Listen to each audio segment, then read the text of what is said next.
Well, it's been a busy political week. The ANC resolved to hold a special NEC to build unity in the party. The Democratic Alliance reduced Cape Town Mayor Patricia de Lille's role to a ceremonial one, and the IFP's Endumeni Municipality Mayor spent 2 days in court. To discuss these developments, we are joined now by political analyst Professor Dirk Kotze from the University of Pretoria. Thank you so much for joining us, Prof. So the ANC holds a National Executive Committee meeting, and the expectation was that by the end of that, the Northwest would have a new mayor, but that wasn't to be.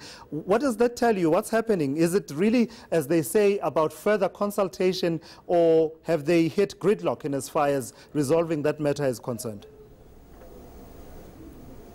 Well, I think what we are seeing there is the distinction between the role of the Premier as part of government on the one hand, and then his role as the provincial chairperson.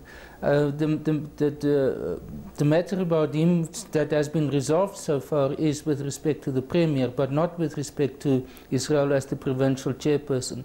The fact that he has been elected as the provincial chairperson and he's there for quite some time already, I think is a tougher nut to crack for the ANC leadership, the national leadership, than his position as Premier. So I think it's going to take quite some time, and President Ramaphosa and the leadership that is concentrating on this matter will have to be more careful about how they are going to approach it, because it affects the province specifically, and specifically the ANC within the province, and not the province in general. So that is a clear distinction I would draw between the impact of government on the one hand and the impact of the ANC.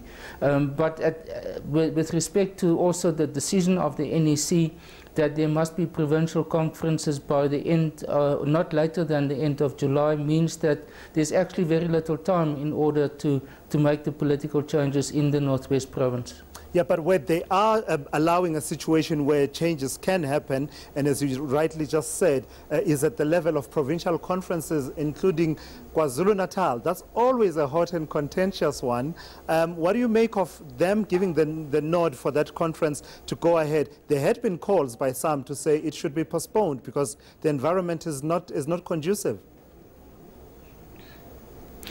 I think they have reached the point where they are pushing very hard now to resolve the matter of KwaZulu-Natal. I'm not convinced that it is really going to resolve it, because the reports that we've seen so far is that out of the 11 regions in the province, 8 of them might be ready for the conference, 6 of them are at the moment ready, but at least 3 of them might not be ready at all. So that can in itself cause some complications in the province. I think one of the key points here is that they have to not only elect a new leader, but a whole new provincial executive committee of 30 members, a minimum of 30 members. So it's a very comprehensive process, and this is done under tremendous time pressure. And I think all of those involved, that means the NEC as well as the provincial task team, will have to really do their work, their preparations exceptionally well, to prevent that any one of those who experience that they have been excluded from or marginalized in the preparations are not going to court to challenge that. And at the same time also to make sure that there is indeed some unity, because the 2015 provincial conference was split right in the middle, almost a 52-48% split on the election of the provincial chairperson. If that is still the case, then the problems of the province are going to continue. Right, let me just link very quickly from that then to the issue of former President Jacob Zuma doing his big homecoming and being welcomed back to eNCA. And as that was happening, there was a subtle conversation happening in the background, Prof, about the possibility of a new political movement being founded by what seems to many to be fringe organizations that would want to start an organization and use him as a patron saint of radical economic transformation. Are we making too much of this? Are we taking this more seriously than we should, or should we be dismissing it like the former president did and his son Edward Zuma also did? I think it's very unlikely really that President Zuma will split from the ANC, will go his own way will join a political party that's not proven at all.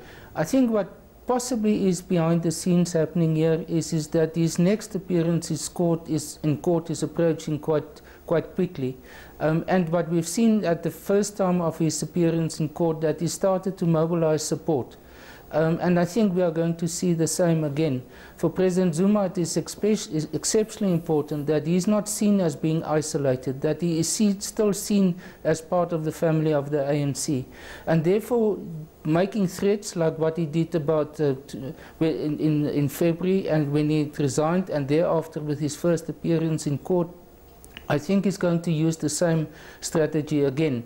That will obviously put pressure on the ANC leadership, the national leadership, and it will also create some nervousness amongst the provincial leadership of KwaZulu-Natal. And if there's now going to be next weekend this provincial conference of the ANC and there's a new leadership, then with a new leadership there, it is going to be even worse for them if President Zuma is going to use his own influence in order to put pressure on them.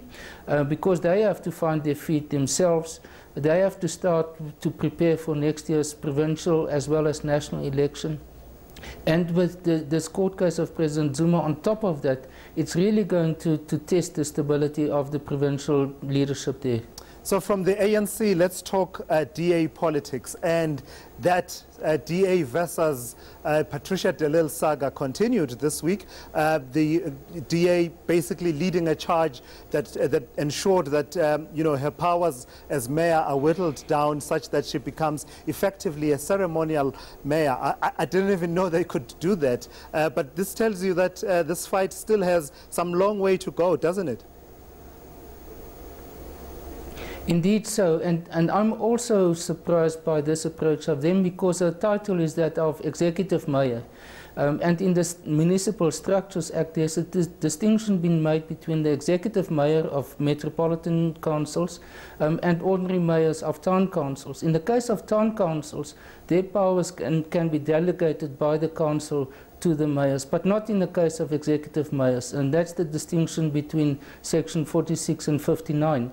And I'm not sure whether the DA tries to mix these two sections and confuse the matter, but certainly for an executive mayor, my opinion is that they cannot reduce her powers, take any of her powers away, and especially not her executive powers. And very quickly, let's squeeze in the issue of the labor laws that were passed. There was much contention about the issue of the National Minimum Wage Bill, but also the Labor Relations Amendment Bill. What did the debate that ensued there, what did it tell you about the standing of the various political parties in as far as labor matters are concerned? Well, especially the minimum wage bill divided even the trade union movement between COSATU on the one hand and SAFTU on the other hand, and FEDUSA on the side of COSATU. It also divided the different political parties. The ANC obviously supports it, while the DA and others are questioning some aspects of it. I think what we are seeing now is only the first step, but it has only been approved by the National Assembly. It still has to go to the NCOP, and we've learned that in the past sometimes the NCOP can change legislation. So if there's still a debate in the pipeline, then it might happen within the NCOP. But I think what we are seeing here is one of the most contentious aspects of the economic landscape in South Africa is indeed the labor relations landscape. And I think President Ramaphosa tries now at an early stage in his term in order to deal with some of the more complicated matters. This is not a complete change in the landscape of labor relations. It is actually trying to improve on some aspects of it, while the minimum wage is, I think, at this stage the one which caused most of the debate between to what extent it is a living wage or to what extent it actually undermines the possibility of more job absorption. So it is going to continue, but I think this is a major step forward for President Ramaphosa, who invested a lot himself in negotiating the minimum wage. All right, Prof, thank you so much for taking the time out and speaking to us this Friday evening, and you have yourself a fantastic weekend.